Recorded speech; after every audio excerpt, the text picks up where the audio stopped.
एक राजा थे, उनका नाम था राजा विक्रमादित्य। राजा विक्रमादित्य के राज्य में प्रजा बहुत सुखी थी। राजा विक्रमादित्य अपनी प्रजा का बहुत ख्याल रखते थे। उनके राज्य में प्रजा बहुत सुखी रहती थी। वो रात को रोज भेष बदल करके जाते और जा करके अपनी प्रजा का हाल चाल खुद अपनी आँखों से देखते थे।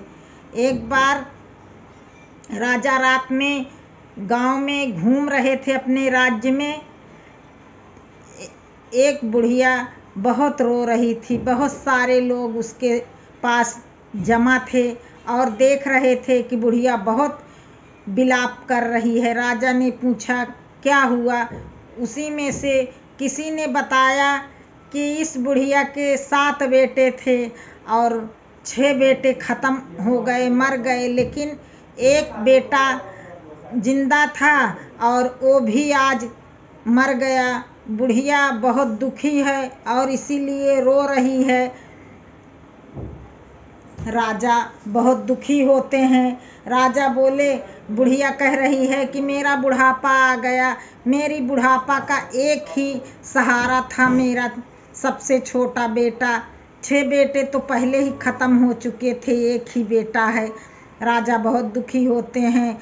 किसी ने उस बताया कि यहाँ से बहुत दूर एक राज्य में वहाँ बहुत बड़ा जंगल है। उस जंगल में माँ काली रहती हैं। काली जी के पास अमृत कुंड है, लेकिन उनका कोई भी उस जंगल में उनके पास जा नहीं पाता है। उनका कोई भी दर्शन नहीं पाता है। सिर्फ उस देश का जो राजा है वही जाता है माता रानी के पास। माँ उसको आशीर्वाद देती हैं। ये जान करके राजा घोड़े पर सवार होते हैं और मंत्रियों से कहते हैं राजकाज देखना और चल देते हैं।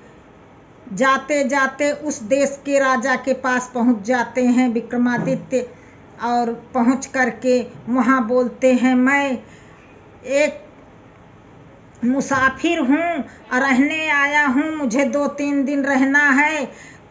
राजा बहुत दयालु और अच्छा था उस देश का। उसने कहा ठीक है, तुम 2 रात 3 रात जो भी रुकना चाहो यहाँ बहुत खुशी से रह सकते हो। इतना सुन करके राजा ने उसको धन्यवाद किया उस राजा को और वहाँ रुक गए। जब रात हुई तो राजा को नींद नहीं आ रही थी। राजा देखना चाहते थे वो राजा कैसे जाता है माँ काली के पास। मैं भी उसके पीछे पीछे जाऊंगा, यही सोच करके सब लोग सो गए। तो राजा जाग रहे थे विक्रमादित्य। और वो राजा जैसे ही 12 बजे उस देश का राजा उठा। रात्र के 12 बजे सारी प्रजा सो रही थी, सारे महल के लोग सो रहे थे। उठ करके चल देता है और जंगल में पहुंच जाता है। उसके पीछे पीछे छुपते छुपाते राजा विक्रमादित्य भी उसके पीछे पीछे पहुंच गए। वहाँ जंगल में माँ काली का दरबार लगा हुआ था और दरबार में बहुत सारे लोग बैठे हुए थे। तेल कढ़ाई में चढ़ा हुआ था, उसी में जा करके वो राजा कूद जाता है और कूद करके अपने आप को तेल में एकदम भून देता है। अब माता रानी उस मांस को खाती हैं और खुश हो जाती हैं और खुश हो करके हड्डियों पे थोड़ा सा अमृत डाल देती हैं। राजा जिंदा हो जाता है।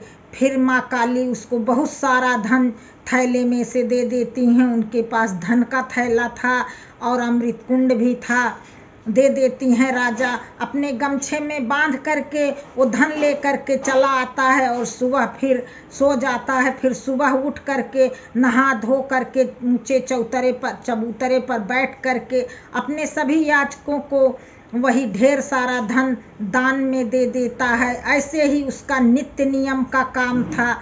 राजा विक्रमादित्य उसको देख करके आए और आ करके सो गए। दूसरे दिन सुबह हुई, राजा सब बात जान गए थे। और सुबह हुई, फिर रात हुई। रात में राजा विक्रमादित्य को ने अपने दोनों गण को बुलाया। उनके पास 2 गण थे, अगिया और कोयलिया। तो दोनों गणों को बुलाते हैं और अगिया और कोयलिया से कहते हैं कि हे अगिया कोयलिया, तुम आज राजा को ऐसी नींद सुलाना कि राजा की नींद ना खुले। अगिया कोयलिया कहते हैं ठीक है राजा, मैं आज उस राजा को सुला दूंगी। उस रात राजा को अगिया और कोयलिया ने ऐसी गहरी नींद में सुला दिया, राजा की नींद नहीं खुलती है और राजा सो जाता है। जब राजा सो जाता है तो राजा विक्रमादित्य अपने आप को अपने पूरे शरीर में काट काट के तेल, मसाला, सारा चीज़, नमक सब भर लेते हैं और जा कर के उसी जंगल में माता रानी का दरबार लगा रहता है, माँ काली का, और उसी दरबार में कड़ाही चढ़ी हुई थी। राजा उसी कड़ाह में जा कर के कूद जाते हैं।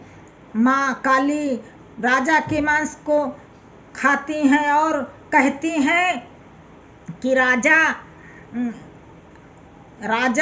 बहुत आज का मांस स्वादिष्ट था, ये बहुत अच्छा था। और अमृत कुंड डाल करके हड्डियों पे राजा को जिंदा कर देती हैं। राजा जैसे ही जिंदा होते हैं, माँ काली कहती हैं आज मैं बहुत खुश हूँ तुम्हारे ऊपर, तुम जो भी मांगो मैं तुम्हें दूंगी, इतना कह करके हंसने लगती हैं। राजा कहते हैं ठीक है माँ, अगर तुम मेरे ऊपर खुश हो तो मुझे अपना वही अमृत कुंड दे दो और साथ में जो पैसे वाला थैला है वो भी दे दो। माँ काली राजा को पैसे वाला थैला और वो अमृत कुंड दोनों दे देती हैं। राजा कहते हैं यहाँ से तुम चली जाओ, अपने पर्वत पे निवास करो, इस जंगल को छोड़ करके। माँ काली कहती हैं ठीक है बेटा, मैं जा रही हूँ। वो अपने पर्वत पर चली जाती हैं। राजा वहाँ से संतुष्ट होकर के आता है, अमृत कुंड और पैसे का थैला ले करके आ करके आराम से सो जाता है। अब सुबह उठी अगिया कोयलिया, जब उसके आँखों से उठ जाती हैं तब उस राजा की नींद खुलती है। जब 6 बजे वो दौड़ करके घोड़े पे जा करके बैठता है और बैठ करके जंगल में जाता है कि आज मुझे ऐसी नींद क्यों आई, मैं कहाँ खो गया था। पहुँचता है जंगल में, देखता है वहाँ ना माता रानी की मूरत रखी हुई है, ना कराही है, ना जंगल में कुछ नहीं है, सब एकदम शांत है। राजा इतना देख करके रोने लगता है, वापस निराश होकर के अपने महल में आता है और अपने कमरे में आकर के लेट जाता है। अब याचक लोग गुहार लगाने लगते हैं बाहर कि राजा आज क्यों नहीं उठे, क्या हो गया, राजा बीमार हो गए कि क्या हो गया। याचक बहुत भीड़ लगी हुई थी, राजा उठ नहीं रहे थे, उन्हें शर्म आ रही थी कि अब आज मैं याचकों को क्या दूंगा।